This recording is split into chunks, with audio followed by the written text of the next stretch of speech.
You know, that recent video that I ended up doing on Gray Day and all the controversy circulating around it really got me thinking about the roster of artists that go every single year. Some of the biggest names, some of the people that we know and love, but don't really know all that much about. I mean, when you think of people like Germ or Shakewell or Ramirez, they definitely are very beloved within the fan base and do have a pretty strong fan base of their own, but there's really not a whole lot of coverage or talk about them outside of their affiliation with G59. And that leaves many new people who are coming into the subgenre to think, why are they so important? I mean, I've heard of Germ, I think his music is pretty good, but why is he such a pivotal figure in the underground? Is it really for his connection to the boys, or is it deeper than that? And that's really what I want to explore in the next couple of videos that I'm going to do. I want to talk about people like Shakewell, Ramirez, and of course, the topic of today's video, Cheddar. Because I would say more than any other artist affiliated with the G59 label, Cheddar is definitely the one who gets pushed into the background the most, with many new fans not really knowing who he is, and many old fans really only looking at him as a carbon copy of Scrim. And despite the fact that he's pretty well been there since the very conception of G59, it seems like people have never really got on board with his movement, which I don't think is very fair. So today I'm going to do something that nobody's ever done before and take a deeper look at Cheddar, his career, his life,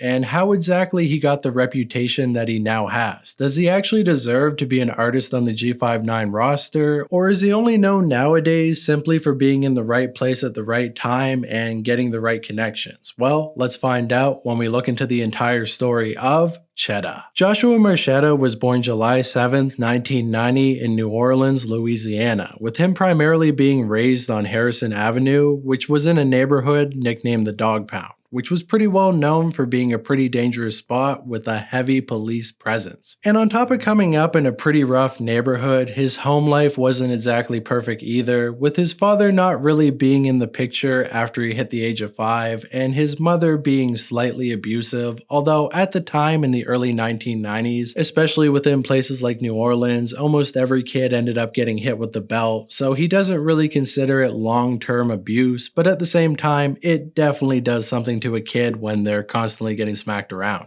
And with his father not really being in the picture, it meant the responsibility of raising him would fall onto both his mother, his older sister, and of course a couple different aunts and uncles that would watch him when his mother wasn't around. However, despite some of the rougher edges of his upbringing, his childhood was still pretty standard, with him spending a lot of his early days skateboarding around, getting to know people around the local area, and of course, listening to a lot of music on the radio. With him becoming heavily infatuated with both classic rock and hip-hop at an early age, with him often trying to recite his favorite songs word for word, and even throwing small performances in the family kitchen for all of his relatives to watch. And of course, with him being a young kid growing up in Louisiana during the 90s and early 2000s, he would quickly become a fan of Lil Wayne and everybody else on Cash Money Records. However, by the time that he got to high school, his favorite rapper of all time was Boozy Badass. However, on the rock side of things, he was going for a lot more of an old school type of feel, with him listening to Pink Floyd, Def Leppard, and The Doors. However, during the time that he was in middle school, he wasn't really yet interested in making his own music, with him instead being heavily infatuated by money,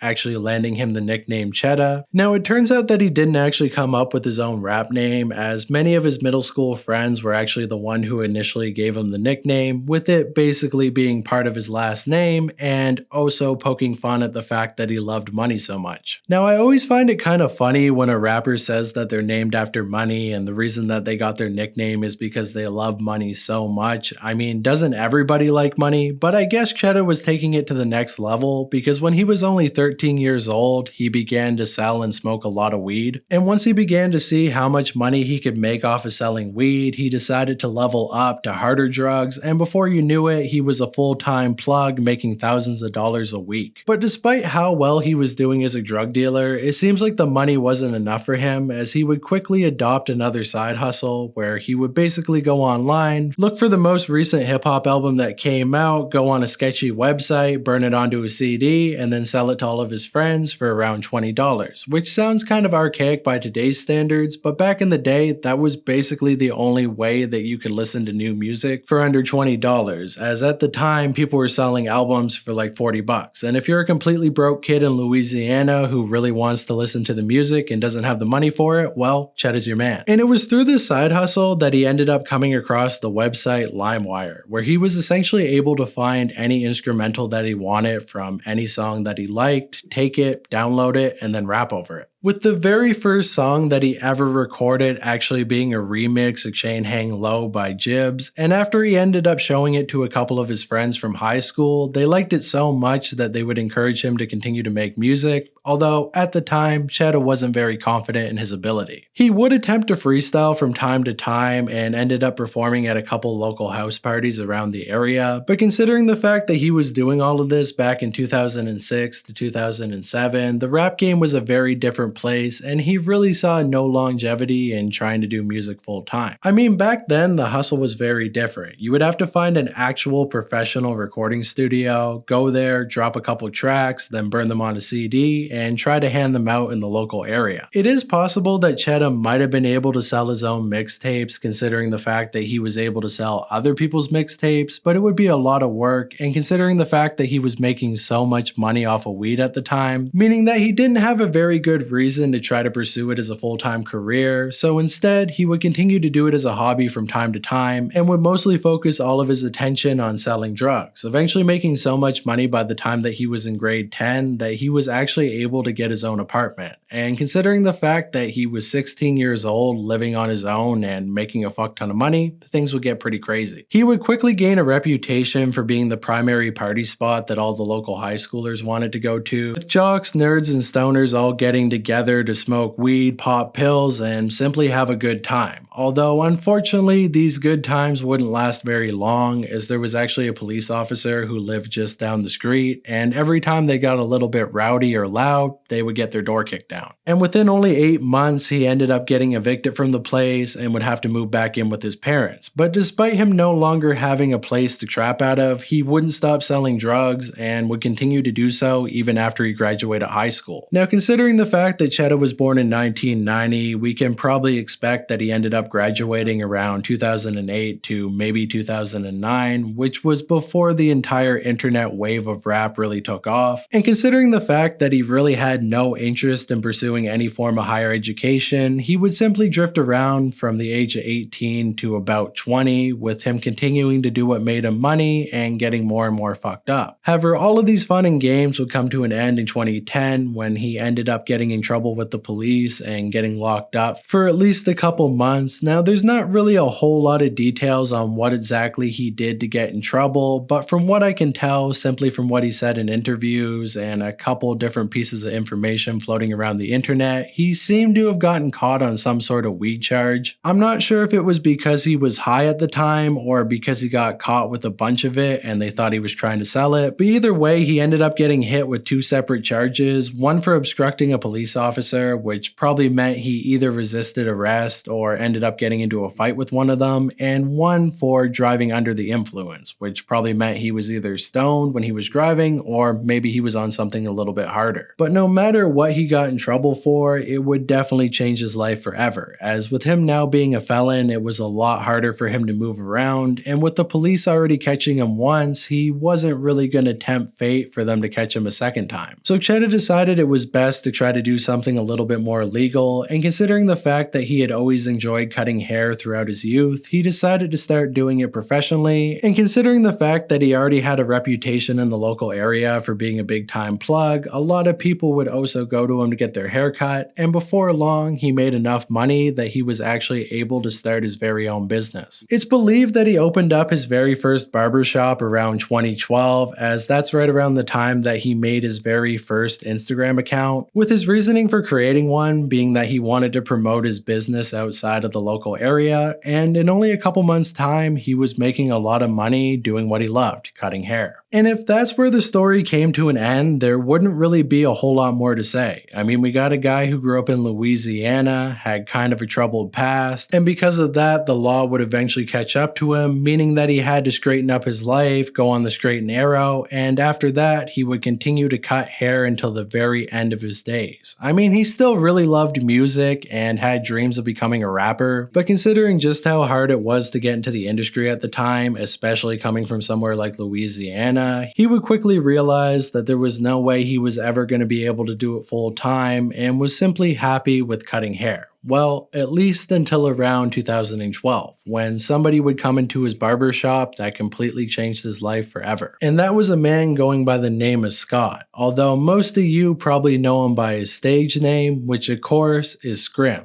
Although at this point in 2012, the Suicide Boys wasn't a group yet. As during this period of time, Scrim wasn't really yet known for being a rapper. He had dabbled with it a little bit in the past, but for the most part, he was more well known for being both a DJ and more importantly than that, a producer. With him actually landing a deal with Universal Music Group to produce on big time records in the rap industry, although it wasn't really what he wanted to do with the rest of his life as he didn't have a whole lot of creative control over the process, and he would describe this time in his life as very miserable and without a whole lot of purpose. Despite that though, it still seems like he had a love for making music as he would DJ all over the local area, with him often going to clubs and even DJing at weddings, and because of that, he would gain a little bit of a reputation within the local area. So by the time that he ended up walking into Chetta's barbershop, he already was kind of aware of who he was, and after only a couple haircuts, the two would end up becoming closer and closer before eventually starting up a full-on friendship. I know there's a lot of speculation that the two of them are actually cousins or brothers or something like that, but they're not actually related in any way, and they weren't even friends in high school. With the two of them really only getting to know each other when he was around 22 years old and Scrim was around 24. And despite the fact that Scrim was still under contract at the time, meaning that he couldn't produce beats for anybody that wasn't signed to the very same label, he had no choice but to take on another alias, being Bud Dwyer, and producing beats under that name in hopes of not being caught by the higher ups. And it was under that alias that the two of them began to do work. Now apparently Chetta does have music going as far back as 2012, however unfortunately I can't find a single piece of it and I'm not really sure what platform it was posted on. However, what we do know is that he ended up creating his very first SoundCloud account in 2013 under the name of Jay Chetta, which is basically the first initial of his first name and then of course the second half of his second name. Not really that complex, but a pretty cool name. And according to Genius, his very first song ever released was called Raw, but once again I can't find any trace of it anywhere, and the farthest back piece of music that you can actually find online is a pretty rare video of him and Scrim performing in a club in 2013, although I'm not really sure what song they were performing at the time. It could have been Raw, it could have not been, but either way, they definitely had music as far back as 2013, but he didn't really get his initial start in the rap game until around 2014. He would drop a couple remixes in January and February of 2014, which were both produced by Scrim. However, his first real body of music would come a couple months later with his initial mixtape called Nino White, which is not to be confused with the absolute smash hit by Eddie Baker called Nino Brown. Completely different type of music, but honestly, considering that it came out in 2014, still pretty good. Now, this entire project was actually produced by Bud Dwyer, which I find kind of interesting, as at the time, Ruby and Scrim actually had a little bit of friction, as once again, Scrim wasn't able to produce any music for him, considering the fact that he was under contract, but it seems like he was willing to bend the rules for Chetta. I'm not really sure who he started producing for first, but either way, it goes to show that Chetta was around since the very beginning, with both of their careers being heavily intertwined, with the Suicide Boys officially becoming a group around early 2014 and Chetta starting to make music right around the same time. Now, seeing as how this came out so early in the SoundCloud era, it's kind of hard to gauge how exactly well it did during that period, but it seems like it at least did well enough to inspire Chetta to make more, because only a couple months later he would drop yet another mixtape, which ended up being called Diary of a Felon, which had a track on it going by the name of Soul, which had a very early feature from the Suicide Boys. And by giving it a listen, you can definitely tell tell that both Ruby and Scrim were quite a bit more talented than Cheddar at the time. Man, this shit's so ill if I pop another verse. But he was at least able to hold his own. And by listening to this very early music, you can definitely get why people began to call Cheddar a clone of Scrim, although I don't really feel like that's a very fair title considering the fact that they both started making music right around the same time. I mean, if me and my homeboy start making music together, obviously we're not cloning each other, we're making it at the same time, but if he started making music like 5 years before me and then I started making the same type of music, then I would be a clone. And despite the two of them having a very similar cadence and flow, you can definitely tell that Cheddar had his own distinct voice right from the very beginning. So even though it is very similar, I think it does stand on its own. And because of that, Cheddar was able to continue to make music and grow a bigger fan base. With him beginning to pay back Scrim for producing all of his music by shooting music video for both the boys as well as himself, he would initially begin to shoot music videos around 2015, fumbling around with an iPhone before then upgrading to a GoPro, and then eventually learning how to use Adobe Premiere Pro as well as After Effects, with him managing to create some pretty cool effects that were never seen before at the time. If you look at a lot of underground videos from around 2013 to 2016, you can definitely tell that many of them have heavy inspiration from Cheddar. When it comes to his sound and the actual type of music that he makes, it's really hard to say that he had a whole lot of influence on other people, but when it comes to his video making skills, I think a lot of people really took his style and ran with it. I mean, don't get me wrong, he was kind of building on the already existing Raider Clan style of music video, but at the same time, he ended up taking it in a completely different direction. And if it wasn't for Cheddar, music videos in the underground may look completely different nowadays. Now, around February 2015, the boys ended up flying out to LA in hopes of furthering their rap careers, and Cheddar would come along with them. And it was here that he was able to make a lot of big time connections in the deeper LA underground, getting to know people like Fat Nick, Puya, Jay Green, Ghostmane, Wavy Jones, Black Smurf, and many more. Now, they were mostly interested in the Suicide Boys, but since he was so close to them early on, he was also able to form a lot of good connections. And while the two of them were off doing small time shows all over LA, Cheddar was really working on his video making skills, with him dropping some of his earliest work in February 2015, with the very first one being called Spare Tire, before then following it up a couple months later, actually on my birthday, with a track called Guapo. After that, in May, he would go on to drop another project called Change to Come, which had a feature from Scrim on a couple different tracks, as well as a feature from Wavy Jones, which is an artist who, if you're not aware of, is mostly known for being the sidekick of Ghostmane. However, his music is very different from a lot of other people in that wave, and honestly, if you've never heard it before, I would definitely give it a listen. It's very unique. In the summer of 2015, the boys would end up going on their first ever tour, which was called Grayscale, basically a predecessor to Grey Day, although definitely on a lot smaller of a scale. Haha, grayscale, scale, you get what I did there? I didn't do it on purpose, but anyways, let's move on. They would end up going alongside artists like Ramirez, Black Smurf, and Jay Green, although after the tour wrapped up, they never really worked with either Jay Green or Black Smurf all that much again in the future. However, it seems like Cheddar must have made some sort of connection to Black Smurf, because the two of them would end up dropping a song later that year, with Cheddar going on to drop a project called Seven, which included the track Capiche, which had Black Smurf on it, and he would even go on to shoot a music video for it. If you haven't seen it before, definitely check it out. After that, in October 2015, he would drop another project called Polluted Paradise, which is actually one of his biggest projects to date, and also had a feature from Ramirez. So once again, the Suicide Boys connections were really paying off for Cheddar. Soon after that, November 2015, he would finally close off the year with one more project called I Will Return, and honestly, he wasn't lying about that, because in the very next year of 2016, he ended up dropping 7 entire projects. Now, surprisingly, at this point, his features would become a lot more few and far between, with him seemingly working with less and less people than before, which is a little bit weird when it comes to an artist in the underground, because usually they start off by dropping solo music before then making enough connections that they're able to get big time features and then coast off of that for the following years. But it seems like Chetta had something to prove because he would continue to drop solo music all throughout the year of 2016 and even into 2017. I really think that he was in his own little world, really creating the vibe and sound that he wanted for himself, and he didn't really want to muddy the message with any other features. And honestly, I can really respect that because it seems like Chetta is the type of person who likes to work nonstop. He always wants to be doing something, he always wants to be recording music, and if he had to wait around for 100 different artists to send him features, he would never get anything done. Not to mention at this point in 2016, I bet the SoundCloud partner program was paying him pretty well, so there was no reason for him to not drop,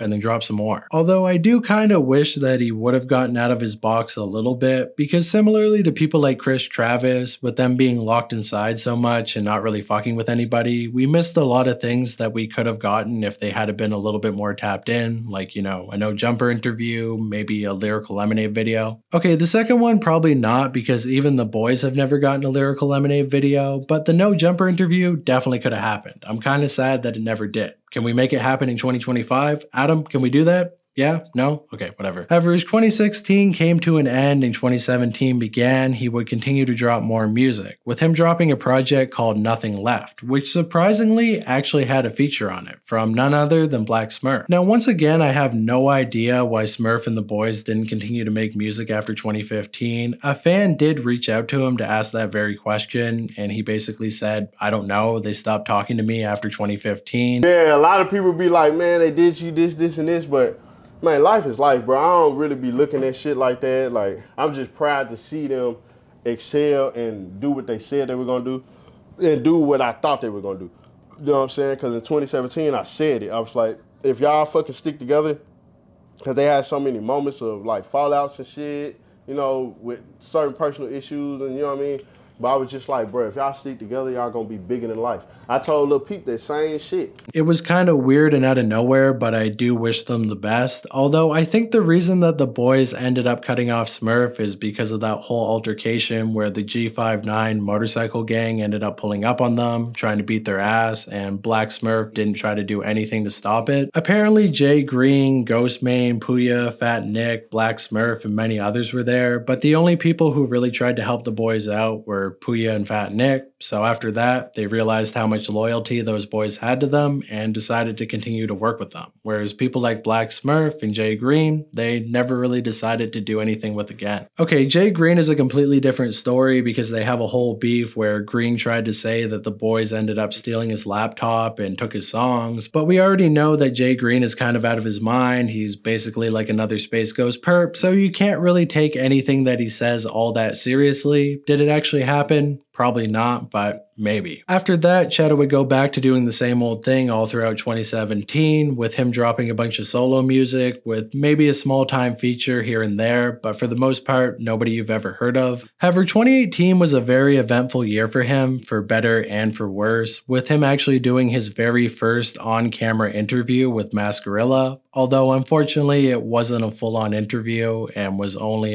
in the DMs, which was kind of cool, but I wish we got the full thing. Why is it that nobody wants to give this man a platform to tell his entire story? I think it would be really interesting and nobody wants to do it. I mean, come on, we need somebody. Somebody's got to step up here. Not me though, I don't do interviews. I don't want to do interviews, okay? Not me. Okay, maybe me, but probably not me. But whether or not it was a full-on interview, he would answer a lot of really good questions, with him finally confirming that he's not actually blood related to Scrim, and the two of them only met through the barbershop connection. So for all you weird degenerate freaks who want to ship Scrim with Chetta, there's still hope. They're not blood related, so anything can happen. However, unfortunately, there was trouble in paradise because around March of 2018, a full-on beef would break out between Scrim and Chetta, as during this period of time, Scrim was heavily battling an addiction with drugs. A lot of fans thought that he was on Xanax, which he definitely was, but what a lot of people didn't realize is that he was also trying to detox from heroin at the time, which is not an easy thing to do and makes you very, very cranky, and because of that, he was constantly crashing out between the years of 2017 and 2018, which is pretty crazy to think about when you consider the fact that he went on 2 entire tours. I have no idea how he managed to do that when he was going through withdrawal, but he did. But anyways, getting back to the beef between Cheddar and Scrim, it wasn't anything all that crazy. It's not like they were trying to shoot each other or that they had a falling out over money. Instead, it came down to the fact that Scrim wanted to get with Chedda's ex-girlfriend, with him sending her a bunch of DMs, trying to flirt with her, and even supposedly talking shit about Cheddar. Now, unfortunately, I'm not able to show you these messages, despite the fact that they were posted publicly by Cheddar and were archived on Reddit during 2018, but for whatever reason, they're no longer up and seem to be completely wiped off the face of the internet. It goes to show how loyal Suicide Boy fans truly are. They knew that it made their GOAT look bad, so they decided to completely destroy it and burn it off the face of the planet, which I can kind of respect, but at the same time, it happened. There's no reason to pretend that it didn't, and I would prefer if people don't destroy archived information, but whatever. The only thing we can really do is look at the context of the Reddit threads that were made at the time, which will probably be deleted after this video comes out, but basically they said that, well, Scrim was talking shit about Cheddar, he was being kind of weird, and nobody was really taking his side. Now, this entire beef probably wouldn't have gotten too big if it wasn't for the fact that Cheddar actually ended up putting out a project in March of 2018. This was a pretty small 5-song EP called Moment of Silence 2, nothing really all that out of the box when it comes to Cheddar, but for whatever reason, apparently Scrim thought that Cheddar was talking shit about him within one of the songs, with Scrim taking to Twitter to call out Cheddar, saying that if you want to talk shit, say our actual name, as well as saying you know where I live, and if you want to pull up and do some rap beef, we can do some rap beef. Cheddar would then respond in a very mature way, saying that he had no ill will towards the boys, and that even though they had disagreements, he didn't hate them and didn't want to see them fail. After that, a fan would come out and say, should I burn my G59 hoodie, with Cheddar responding saying, no, we simply had a disagreement, it's really not that big of a deal, people are going to say what they say, but I've been rocking with these guys since 2012, I know them personally, and nothing they do is ever going to make me hate them. And honestly, that was the best way that Cheddar could have possibly responded. If he tried to go after Scrim and attack him, the fan base definitely would have bit back and he probably would have lost a lot of momentum. Not to mention he was mature enough to know that Scrim was simply going through a hard time, and the two of them would end up making up in early 2019, with the two of them sending very pretty pictures to each other. What a couple of handsome young men. Honestly, I would never expect either one of these guys to ever do heroin or fuck each other's girls. No,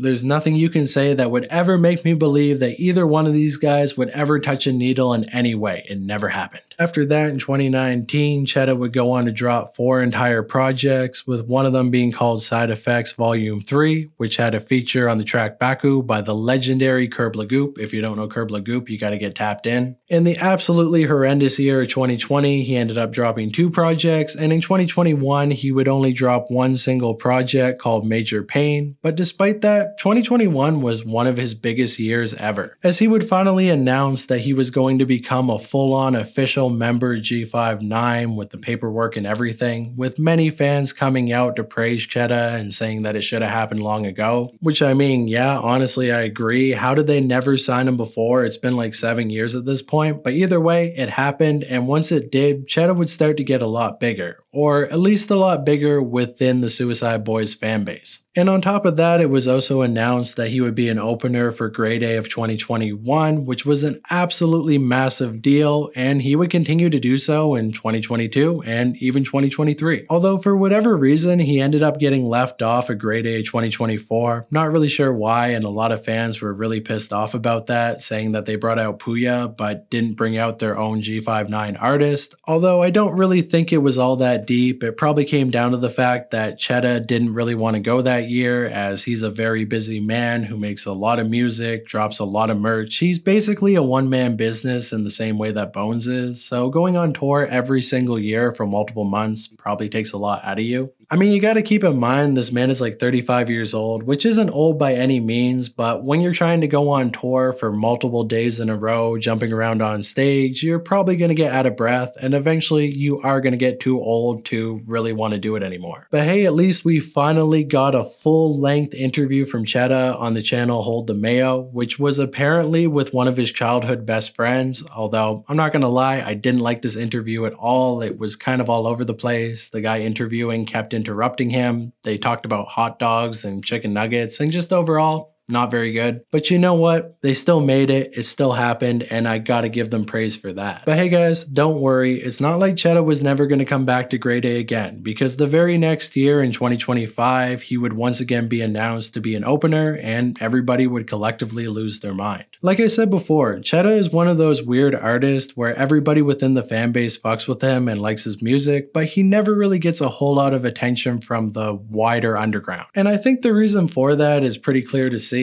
I mean, he does have a pretty interesting story, but for the most part, I do think that he was at the right place at the right time to really get the connections he needed to get into the rap game. But at the same time, I also think he's very talented. Sure, he doesn't have a super strong personality or a really outgoing persona online that gets people to pay attention, but the people who are tapped in are definitely tapped in. I mean, this guy has 300,000 monthly listeners on Spotify and has a couple different tracks with over 10 million streams. You can say whatever you want about him, but that is objectively very impressive. And because of that, I think Chetta deserves all the praise that he gets, and I think he deserves to get even bigger than he already is. Although, do I think he is gonna get any bigger? Well, I'm not really sure. He's one of those more classic artists that everybody knows and respects, kind of like Eddie Baker or, I don't know, Black Smurf. People show their respect, but at the age of 35, I don't really think he's gonna do anything all that crazy or out of the box to put more eyes on him. He's probably past the actual prime of his career and now is simply enjoying the fruits of his labor. He pretty well drops a new project every single year, if not more than one, and the people who like it really like it. Which goes to show once again, if you want to be big in the underground, you don't have to play at Rolling Loud or be the most viral out of your mind rapper in the world. All you have to do is be consistent, make the music that your fans want to listen to, and as time goes on, you will eventually get the respect that you deserve. Now, has Chetta actually gotten that respect? I'm not sure. You'll have to let me know in the comments below. And while you're down there, make sure to let me know who you want to see next. If you guys really enjoyed this video and go crazy on it, get it to like 10k views in 2 to 3 days, or you know what, fuck that. If you guys can get it to 10k views in 2 days, then I'll make sure to have another documentary done by the end of the week. And if you can get it to 10k views in 1 day, then I will give you that Chris Travis video. If you guys want it, then go crazy and get it. Like it, hype it, love it, run it. I don't really know what else, but if you guys want to see more, let me know. We're going crazy. Next one coming soon, and 2025 is not over yet, baby. So I'll see you in the next one. Subscribe to the channel. We're working our way to 34k, honestly 40k. We're trying to get a 40k. Which has 40k? Maybe. I don't know. Peace out. Bye. Boom.